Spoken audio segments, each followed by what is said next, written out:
Hey everyone, I'm John from Garden Savvy. Welcome to a Hortisketch mini tutorial. In this video, we're covering how to create a new plan and access your old plans. The first time you log into Hortisketch, or when you click the New button, a menu of options appears. Title your plan. I recommend titling your garden by the season and year. This way, over time, you can have a catalog of all your previous designs. Next, you can set your background to dirt, grass, desert, or blank. Blank will produce a blank white canvas. Enter your property's dimensions in feet, yards, or meters. The last step is to enter a US zip code, or toggle to growing zone to directly select your growing zone. If you're outside of the United States, please toggle to growing zone and directly select your USDA reference growing zone.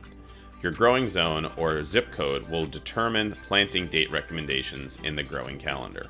In Hortisketch, there is no save button. All garden plans are automatically saved after every action, so you never need to worry about forgetting to save your garden design. We've got you covered.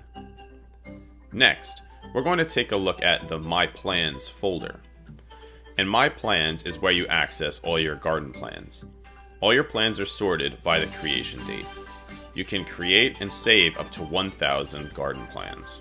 From the My Plans folder, you can also delete an existing plan or duplicate it. To do this, simply check the box next to the plan, then click the corresponding delete or duplicate button. Duplicating a plan is the perfect way to reuse all of your existing work from last season or year as you rotate your crops.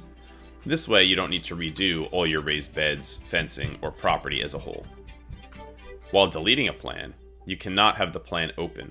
If you attempt to delete a plan and it will not delete, check to make sure it is not the current plan that you have open. To resume planting your garden from this screen, simply click the X in the corner.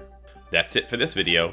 If you still need help, check out our tutorial video library for more tutorial videos, or email us at info@gardensavvy.com.